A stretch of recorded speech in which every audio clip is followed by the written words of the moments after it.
बंधु माने आपणक पई एक गुरुत्वपूर्ण घटना किंबा हुए तो एक बड़ आघात निकटतर हेबाकु जाउछि। समय कम अछि एवं आपणको सतर्क रहिबाकु पड़िबो। आपणक विरुद्ध रे एक गंभीर षडयंत्र रचा जाउछि, अजणा लोकंक द्वारा नुहे बरं आपणक निज लोकंक द्वारा। जदि आपण सतर्क न हुअंती तेबे आपणक उपरे सीधा सड़क मिथ्या अभियोग लगा जाई पारे। बंधु माने मु आपणको कहिबाकु चाहूछि जे समय सरी आसुछि। एई चारोटी निर्दिष्ट भूल करिबारु दूरेई रुहंतु एवं आपण तेबेंकर आशीर्वाद पाइबे।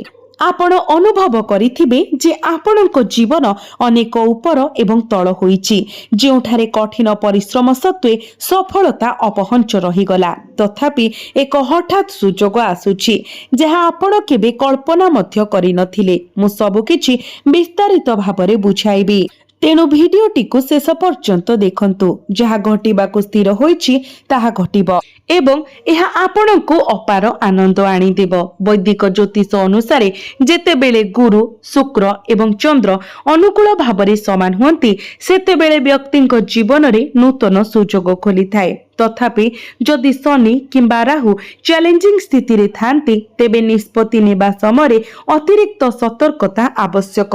आगामी 24 घंटा मध्य आपणक जीवन रे एक बड़ गंभीर परिवर्तन घटिबाकु जाउछि, जहा आपणको संपूर्ण आश्चर्य करिदेबो।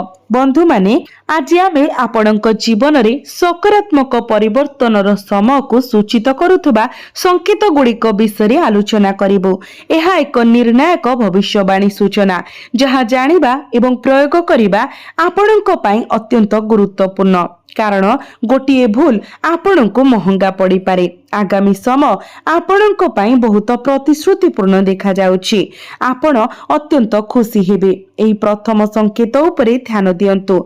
जदि एक दीर्घ समय धरि अटकी रहितिबा प्रकल्प हठात आगको बढ़िबा आरंभ करे, जदि पुराना संजोग पुनरुद्धार हुए किंबा जदि आपण सम्मान एवं स्वीकृति पाइबा आरंभ करंती, निकट भविष्यत रे आपण उत्कृष्ट खबर पाइबे जहा आपणक जीवन रे एक संपूर्ण परिवर्तन आनिबो। एही संकेत गुड़िक सूचाई थाए जे अटकी रहितिबा कार्य गुड़िक समाप्त हेबो एवं आपणक कठिन परिश्रम द्वारा आपण एक गुरुत्वपूर्ण माइल खुंट हासिल करिबे। द्वितीय संकेत घरे शुभ घटना, परिवार सदस्यंकर समर्थन एवं आपणक भितरे नूतन शक्तिर उष्मता को सूचित करे। एई सबु एक अत्यंत अनुकूल समय को सूचित करे।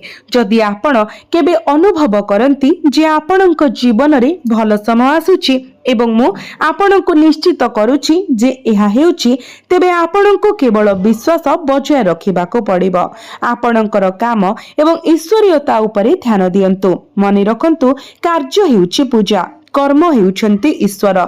जदि आपण आपणक कामरे उत्कर्ष पांती तेबे आपण सर्वदा देवता मानकर विशेष कृपा एवं आशीर्वाद पाइबे। वर्तमान तृतीय एवं सबुठारु गुरुत्वपूर्ण संकेत शुणन्तु।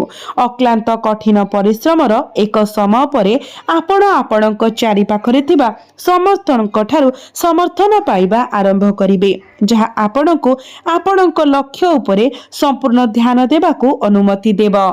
एही तृतीय संकेत आपणक पई विशेष गुरुत्वपूर्ण, कारण एपरी घटना घटिबो जहा आपणको बहुत आनंद देबो, एते जे आपण खुशी रे नाचिबाकू चाहिबे। एक चमत्कार परिवर्तन घटिबाकू जाउछि। आसंतु आमे चारोटी भूल विषय आलोचना करिबा जहा एडाइबा उचित। बंधु माने एही समय मध्यरे शनि एवं शुक्र उभय सक्रिय अछंती, सीधा सड़क आपणको आशीर्वाद प्रदान करूछंती। सूर्य ग्रह मानकर राजा मध्य आपणक प्रति दयालु, तेणु उत्सव पालन करिबाकू एवं दिव्य आशीर्वाद ग्रहण करिबाकू प्रस्तुत हुअन्तु, कारण एहा आपणक जीवनर समस्त समस्यार अंत एवं असंपूर्ण कार्य समाप्ति को चिन्हित करे। तथापि मु आपणको किछि भूल विषय सतर्क रहिबाकू पड़िबो। दयाकरी ध्यान देई सुनंतु। प्रथम भूल हेउछि शीघ्र निष्पत्ति नेबा। जे कोनोसी विषय शीघ्र निष्पत्ति नेबा अनुताप करिबाकू पड़ी पारे। राहुर प्रभाव द्वंद्व सृष्टि करि पारे। तेणु संपूर्ण सूचना बिना बड़ निष्पत्ति नेबारु दूरेई रहिबा भल। केतेक समय जीवन एपरि मोड़ नहीं थाए जहाँ आमे केबे कल्पना करि नथिलु एवं आगामी समय आपणक पई आश्चर्यजनक विकास आनी थाए। द्वितीय भूल हेउची क्रोधरे प्रतिक्रिया करिबा। जदि मंगलंकर तीव्र शक्ति असंतुलित हो जाए बाह्य उत्तेजना प्रतिक्रिया सृष्टि करि पारे। जदि आपण उत्तेजित किंबा विद्रोही अनुभव करि पारंती तेबे आपण रागिथिबा समय निष्पत्ति नेबा उचित नुहे। जदि आपण एपरि करंती तेबे मने रखंतु जे आपण परे चापग्रस्त अनुभव करि पारंती एवं एथिपाई अनुताप करि पारंती। विचार करिबाकु थिबा तृतीय बिंदु हेउची जे छोट सफलता मध्य केतेक समय लोकंको अहंकारी करि पारे। मु विश्वास करे जे कोनोसी सफलता आपणक कठिन परिश्रमरु उत्पन्न हुए। तेणु आपण खुशी हेबा उचित किंतु गर्वी नुहंती। आपणको नम्रता बचाए रखिबाको पड़िबो। ज्योतिष शास्त्र रे गुरुंकर शुभ प्रभाव ज्ञान एवं नम्रता सह जड़ित।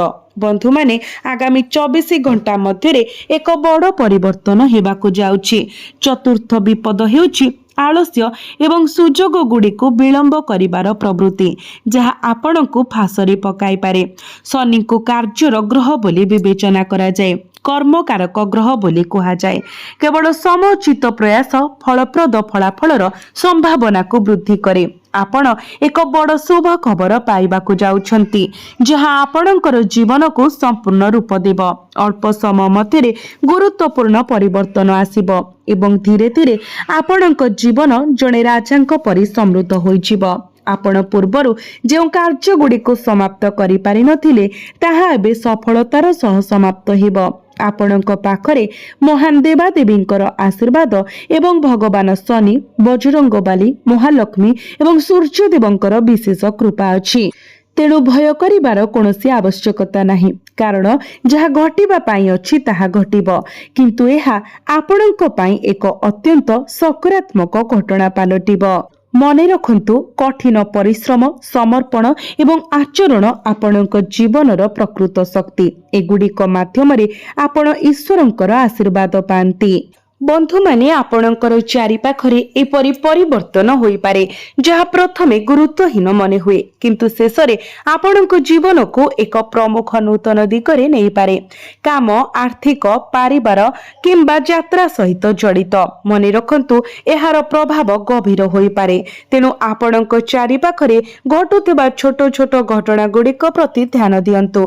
केतेक समय भाग्य द्वार फिटाए नाही, एहा केवल धीरे धीरे क्रोधित करे। एवं जदि आपण सबु बेले भाबुछंती मो पाई केबे परिस्थिति भल हेबो तेबे हुए तो प्रश्नटी को टिके बदलाइबार समय आसीछि। निजको पचारंतु मु बेसेई भल समय पाई निजको केते भल भाबरे प्रस्तुत करूछि, कारण जेतेबेले सुजोग आसे यह आपणको प्रस्तुत हेबाको अपेक्षा करे नाही। केवल जो माने पूर्वरु प्रस्तुत अछंती सेमाने ही एहाको हासिल करि पारिबे। तेणु आपणकर दक्षता एवं आपणकर काम उपरे ध्यान दियंतु। आपणकर मानसिकता को दृढ़ करंतु एवं सबुठारु गुरुत्वपूर्ण आपणकर आत्मविश्वास पुनः प्राप्त करंतु। आपण हुएत लक्ष्य करिथिबे जे जेतेबेले जणे व्यक्ति संपूर्ण भांगी जाए सेतेबेले तांको भितरे एक अद्भुत शांतिर भावना बसती पाइबाको आरंभ करे। सेमाने समस्तंको निजको बुझाइबा किंबा प्रत्येक छोट छोट कथारे प्रतिक्रिया देबा बंद करि दियंती। सेमाने केवल निज रास्तारे चलिबा आरंभ करंती एवं सेही ठारू प्रकृत परिवर्तन आरंभ हुए। हुए तो आपणक जीवन रे मध्य समान मोड़ आसुछि। आपणको आउ समस्तंको प्रमाण करिबाको पड़िबो नाही जे आपण ठीक। आपणकर फलाफल निजे कहिबो। सर्वोपरि एहा भाग्यर स्वभाव। केतेबेले पछरे थिबा व्यक्ति आगको बढ़ी जाए, केतेबेले जाहाको दुर्बल बोली विवेचित करा जाए से सबुठारु शक्तिशाली प्रमाणित हुए एवं केतेबेले चिंतारे परिपूर्ण घर हठात आनंदर कारण खोजी पाए। तेणु एबे विरक्त हुअन्तु नाही, परम सत्य को बुझंतु। समय बदली जाए, परिस्थिति बदली जाए एवं लोक माने बदली जाती एवं जेतेबेले जड़े व्यक्तिंकर मानसिकता बदली जाए सेमानंकर निष्पत्ति परिवर्तन हुए बंधु माने आगामी समय पाई एई संक्षिप्त बार्ता को हृदय रखंतु। तरबरिया हुंतु नाही। अन्य माने जहा कुहंती सेथिरे आवेगपूर्ण प्रतिक्रिया प्रकाश करंतु नाही। आर्थिक मामलारे लोभ को एडांतु। संपर्क रे अहंकार को बाधा दियंतु एवं आपणकर लक्ष्य को छाड़ी दियंतु नाही। एई चारोटी कथा आपणक पई गुरुत्वपूर्ण प्रमाणित होई पारे। आपण एई सरल आध्यात्मिक अभ्यास मध्य चेष्टा करि पारिबे। उठिबा परे किछि मुहूर्त पई चुपचाप बसी रुहंतु। आपणक आखि बंद करंतु एवं आपणकर ईश्वर को चिंतन करंतु। केवल धन किंबा सफलता पाई सेमानंको मागंतु नाही, बरं सठिक निष्पत्ति नेबा पाई ज्ञान, भूल पथ को एडाइबा पाई शांति एवं आपणंको कार्य रे स्थिर रहिबा पाई साहस खोजंतु। कारण जेतेबेले मन शांत थाए सेतेबेले जणे व्यक्ति चिंता समरे अदृश्य पथ देखिबा आरंभ करे। एबे बंधु माने आसंतु आमे सेही विषय को फेरिबा जहा पाई आपण आरंभरू अपेक्षा करि आसुछंती। आपणक भाग्य रे प्रकृत रे कोन लेखा जाईछि। भविष्यत एक बंद पुस्तक नुहे जहाकू केही संपूर्ण भाबरे पढ़ी आपणको प्रकाश करि पारिबे। एहा आपणकर कार्य, आपणकर निष्पत्ति एवं आपणक परिस्थितिर मिश्रण द्वारा आकारित। तथापि संकेत देखा जाए एवं वर्तमान सबुठारु गुरुत्वपूर्ण संकेत हेउछि जे आपण बंद हेबा उचित नुहे। आपणक कहानी रे आहुरी बहुत किछि अछि।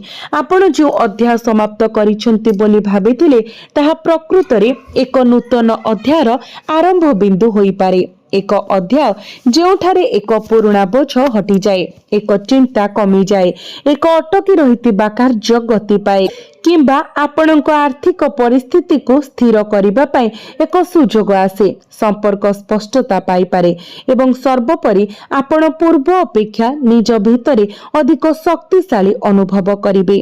किंतु मने रखंतु जीवन प्रायतः शुभ खबर देबा पूर्वरु आमको एक शेष परीक्षा देई थाए।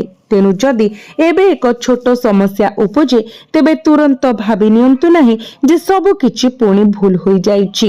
यह आपणक पाई शेष प्रतिबंधक होई पारे। सेपरि सूर्योदय पूर्वरु अंधार गभीर मने हुए, सेही परि एक बड़ परिवर्तन आसीबा पूर्वरु परिस्थिति अराजक देखा जाई पारे। तेणु आपणकर दुर्भाग्य अछि बोली भावना को दूरेई दियंतु। बंधु माने आपणक कठिन परिश्रमर फल जमा हेउछि एवं आपणक भल उद्देश्य केबे भी नष्ट होई नाही। आपण जहा सह्य करिसंती ताहा आपणको दुर्बल करी नाही, एहा आपणको अधिक ज्ञानी करिछि। एबे आवश्यकता हेउछि से अभिज्ञता गुडी को आपणक शक्ति रे परिणत करिबा। प्रकृतरे आपणकर स्वप्न एबे गोटिए परे गोटिए सत हेबो। स्वर्ग रे एपरि एक गुरुत्वपूर्ण ग्रह परिवर्तन घटुछि, एक घटना जहाको आपण केबे भूली पारिबे नाही। आपण निज आखिरे ईश्वरक महिमा देखिबाको जाउछंती। महान देवतांकर आशीर्वाद पाइबा पाई सर्वदा निजर कर्तव्य पालन करिबाको पड़िबो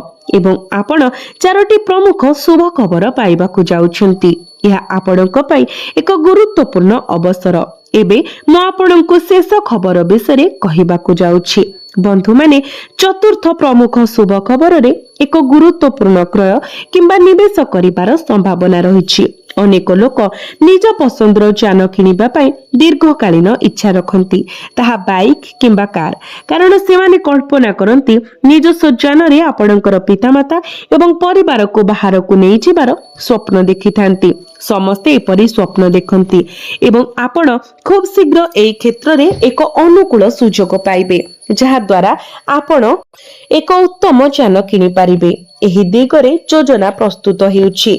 तथापि दया करी गोटिए कथा मने रखंतु, केवल भविष्यवाणी उपरे आधारित बड़ आर्थिक निष्पत्ति नियंतु नाही। निष्पत्ति सर्वदा निजर आय, बजेट एवं प्रकृत आवश्यकता को विचार करी नियाजिबा उचित। सर्वोपरि ईश्वर आपणको एक मन देइछंती, याको व्यवहार करंतु। ज्योतिष सूचक गुडी को निष्पत्तिर एक मात्र आधार भावरे नुहे, बरं प्रेरणार उत्स भावरे देखंतु। मास मास धरी आपण जो लक्ष्य हासिल करबाको कठिन परिश्रम करूछंती ताहा हासिल करिबार पथ शीघ्र स्पष्ट होई पारे। एहा ही राशिफल सूचाई थाए एवं एहा म आपणक सहित शेयर करूछि। ଯେତେବେଳେ ସେହି ଦିନ ଆସିବ ଆପଣ ସହଜରେ ଅନୁଭବ କରିବେ ଯେ ଆପଣ କ୍ରୟ କରିବାକୁ ପ୍ରସ୍ତୁତ, ଅନୁଭବ କରିବେ ଯେ ଆପଣଙ୍କର ଅଧ୍ୟବସାୟ ଫଳପ୍ରଦ ହୋଇଛି। ବନ୍ଧୁମାନେ, ଗ୍ରହ ସଂରଚନା ଏକ ସ୍ପଷ୍ଟ ବାର୍ତ୍ତା ପ୍ରଦାନ କରେ। ଭଗବାନ ଶନି ଧୈର୍ଯ୍ୟ ଏବଂ ଶାନ୍ତ ରହିବାକୁ ପରାମର୍ଶ ଦିଅନ୍ତି। ଶନି ତୁରନ୍ତ ଫଳାଫଳ ଦିଅନ୍ତି ନାହିଁ, କିନ୍ତୁ ଆମ କାର୍ଯ୍ୟ ଦ୍ୱାରା ସ୍ଥାୟୀ ଫଳାଫଳ ହାସଲ କରିବାକୁ ଶିଖାନ୍ତି। ତେଣୁ ସ୍ଥିରତା ହେଉଛି ଏହି ରାଶିର ବ୍ୟକ୍ତିମାନଙ୍କ ପାଇଁ ମୁଖ୍ୟ ମନ୍ତ୍ର। ଏହା ବ୍ୟତୀତ ଗୁରୁଙ୍କର ପ୍ରଭାବ ଜ୍ଞାନ, ସୁଯୋଗ ଏବଂ ବିସ୍ତାର ଆଡ଼କୁ ଇଙ୍ଗିତ କରେ, ଯେତେବେଳେ କି ଶୁକ୍ର ପ୍ରେମ, ଆରାମ, ବିଳାସ ଏବଂ ଆକର୍ଷଣ ସହ ଜଡ଼ିତ। ବୁଧ ଯୋଗାଯୋଗ ଏବଂ ନିଷ୍ପତ୍ତି ନେବାର କ୍ଷମତା ପ୍ରଦାନ କରନ୍ତି, ଏପରି ଗୁଣ ଯାହା ଆପଣଙ୍କ କୁଣ୍ଡଳୀରେ ସ୍ପଷ୍ଟ ଭାବରେ ପ୍ରତିଫଳିତ ହେଉଛି। ତେଣୁ ଏହି ସମୟରେ ଆପଣ କ'ଣ କରିବା ଉଚିତ? ପୁରୁଣା ଭୟକୁ ପରିତ୍ୟାଗ କରନ୍ତୁ, କିନ୍ତୁ ଆପଣଙ୍କ କଠିନ ପରିଶ୍ରମ ପରିତ୍ୟାଗ କରନ୍ତୁ ନାହିଁ। ପ୍ରୟାସ ଜାରି ରଖନ୍ତୁ। ଈଶ୍ୱର ଆପଣଙ୍କ ପ୍ରୟାସକୁ ଦେଖନ୍ତି ଏବଂ ସେହି ଅନୁସାରେ ଆପଣଙ୍କୁ ପୁରସ୍କୃତ କରନ୍ତି। ଆପଣ ସର୍ବଦା ନିଜର ଈଶ୍ୱରଙ୍କ ପ୍ରତି ଅଟଳ ବିଶ୍ୱାସ ବଜାୟ ରଖନ୍ତୁ। ଦେଖିବେ ଆପଣଙ୍କ ରାସ୍ତାରୁ ବାଧା ଗୁଡ଼ିକ ଦୂର ହୋଇଯିବ। ଆପଣ ପ୍ରଭୁ ମହାଦେବଙ୍କର ଆଶୀର୍ବାଦ ମଧ୍ୟ ପାଇବେ, କାରଣ ତାଙ୍କଠାରୁ ବଡ଼ ଆଶ୍ରୟସ୍ଥଳ ଆଉ କିଛି ନାହିଁ। କେତେକ ସମୟରେ ଜୀବନ ଏପରି ପରିସ୍ଥିତି ଉପସ୍ଥାପନ କରେ ଯେଉଁଠାରେ ଜଣେ ବ୍ୟକ୍ତି ନିଜର ଅସୁବିଧା କାହା ସହିତ ବାଣ୍ଟି ପାରନ୍ତି ନାହିଁ। ଯଦି କେହି କହିବାକୁ ଚେଷ୍ଟା କରନ୍ତି, ଲୋକମାନେ ସେମାନଙ୍କୁ ଉପହାସ କରିଥାନ୍ତି। ସେମାନେ ନିଜର ଯନ୍ତ୍ରଣା ଦେଖିପାରନ୍ତି, କିନ୍ତୁ ଆପଣଙ୍କର ଯନ୍ତ୍ରଣା ଦେଖି ମଧ୍ୟ କୌଣସି ସାହାଯ୍ୟ ପ୍ରଦାନ କରନ୍ତି ନାହିଁ। ଆପଣଙ୍କୁ ଏକାକୀ କାନ୍ଦିବାକୁ ଛାଡ଼ି ଦିଅନ୍ତି। ଆପଣ ଭିତରେ ଭାଙ୍ଗି ପଡ଼ିଥିବା ସମୟରେ ସାଧାରଣରେ ହସି ପାରନ୍ତି। ଯଦି ଆପଣ ଏପରି ସମୟର ସମ୍ମୁଖୀନ ହୋଇଛନ୍ତି, ତେବେ ମନେ ରଖନ୍ତୁ ଯେ ମହାଦେବ ନୀରବ ରହିପାରନ୍ତି, କିନ୍ତୁ ସେ କେବେ ବି ଭକ୍ତଙ୍କର ଡାକକୁ ଅଣଦେଖା କରନ୍ତି ନାହିଁ। କେତେକ ସମୟରେ ଆପଣଙ୍କ ଜୀବନ ଛାଡ଼ି ଯାଉଥିବା ବ୍ୟକ୍ତି କିମ୍ବା ସୁଯୋଗ ହରାଇବା ପ୍ରକୃତରେ ମହାଦେବଙ୍କର ଆଶୀର୍ବାଦ କିମ୍ବା ସୁରକ୍ଷାର ଏକ ପ୍ରକାର। କିଛି ଜିନିଷ ବିଳମ୍ବ ହୁଏ କାରଣ ଈଶ୍ୱର ସେଗୁଡ଼ିକୁ ସଠିକ ମୁହୂର୍ତ୍ତରେ ପ୍ରଦାନ କରିବାକୁ ଚାହାନ୍ତି, ଶୀଘ୍ର ସାହାଯ୍ୟ କରିବା ନାହିଁ। ଯେତେବେଳେ ଠିକ ସମୟ ଆସିବ, ସେତେବେଳେ ଈଶ୍ୱର ଆପଣଙ୍କୁ ସମୃଦ୍ଧ କରିବେ, କେବଳ ଆପଣଙ୍କ ପାଇଁ ଯାହା ସର୍ବୋତ୍ତମ, ଏବଂ ଯେତେବେଳେ ଏହା ଆପଣଙ୍କ ପାଇଁ ସର୍ବୋତ୍ତମ ହେବ ତାହା ପ୍ରଦାନ କରିବେ। ହନୁମାନଜୀ ସର୍ବଦା ଆପଣଙ୍କୁ ସୁରକ୍ଷା ଦେଇଛନ୍ତି ଏବଂ ଆଜି ମଧ୍ୟ ଦେଉଛନ୍ତି। ପ୍ରକୃତରେ ଯେଉଁଠାରେ ହନୁମାନଜୀଙ୍କ ନାମ ଆହ୍ୱାନ କରାଯାଏ, ଭୟ କମିବା ଆରମ୍ଭ ହୁଏ। ଆପଣଙ୍କୁ କେବଳ ମନେ ରଖିବାକୁ ପଡ଼ିବ, ମୁଁ ଏକା ନୁହେଁ। ମୋର କଠିନ ପରିଶ୍ରମ, ମୋର ମୂଲ୍ୟବୋଧ ଏବଂ ଈଶ୍ୱରଙ୍କର ଆଶୀର୍ବାଦ ମୋ ସହିତ ଅଛି। ଯଦି ଆପଣ ଏହି ମହାନ ମାନସିକତାକୁ ଧରି ରଖନ୍ତି, ତେବେ କୌଣସି ପ୍ରତିବନ୍ଧକ ଆପଣଙ୍କୁ ଅଭିଭୂତ କିମ୍ବା ଭୟଭୀତ କରିପାରିବ ନାହିଁ ଏବଂ ଆପଣଙ୍କ ଜୀବନରେ ପରିବର୍ତ୍ତନ ପ୍ରାୟ ନିଶ୍ଚିତ ହୋଇଯାଏ। ସମସ୍ୟା ଗୁଡ଼ିକ ଆପଣଙ୍କ ଜୀବନକୁ ଅଧିକ ସମୟ ପାଇଁ କଷ୍ଟ ଦେବ ନାହିଁ। ଏହା କେବଳ ଖୁସି ଫେରି ଆସିବା ପୂର୍ବରୁ ଏକ ସଂକ୍ଷିପ୍ତ ପର୍ଯ୍ୟାୟ। ଏଠାରେ ଏକ ସରଳ ପ୍ରତିକାର ଅଛି। ପ୍ରତ୍ୟେକ ଦିନ ସକାଳୁ ଉଠିବା ପରେ ପ୍ରଭୁ ଶ୍ରୀହରି ବିଷ୍ଣୁ ଏବଂ ଦେବୀ ଲକ୍ଷ୍ମୀଙ୍କୁ ଆପଣଙ୍କର ନମସ୍କାର କରନ୍ତୁ। ସେମାନଙ୍କୁ ପ୍ରାର୍ଥନା କରନ୍ତୁ, ହେ ଶ୍ରୀହରି ବିଷ୍ଣୁ, ହେ ମା ଲକ୍ଷ୍ମୀ, ଦୟାକରି ମୋ ଘରୁ ଦୁଃଖ, ଭୟ ଏବଂ ନକାରାତ୍ମକତା ଦୂର କରନ୍ତୁ। ମୋର କଠିନ ପରିଶ୍ରମକୁ ସଠିକ ଦିଗରେ ମାର୍ଗଦର୍ଶନ କରନ୍ତୁ। ମୋ ପରିବାରରେ ପ୍ରେମ ଏବଂ ଶାନ୍ତି ବଜାୟ ରଖନ୍ତୁ ଏବଂ ମୋର କର୍ମ ଦ୍ୱାରା ମୋ ଜୀବନକୁ ଉନ୍ନତ କରିବା ପାଇଁ ମୋତେ ଶକ୍ତି ଦିଅନ୍ତୁ। ଏହା ସହିତ ଓಂ ନମୋ ଭଗବତେ ବାସୁଦେବାୟ ନମଃ ମନ୍ତ୍ର ଜପ କରନ୍ତୁ। ଯଦି ସମ୍ଭବ ହୁଏ, ଗରିବ ବ୍ୟକ୍ତିଙ୍କୁ ଆପଣଙ୍କର ଯଥାର୍ଥତା ଅନୁସାରେ ସାହାଯ୍ୟ କରିବାକୁ ଚେଷ୍ଟା କରନ୍ତୁ।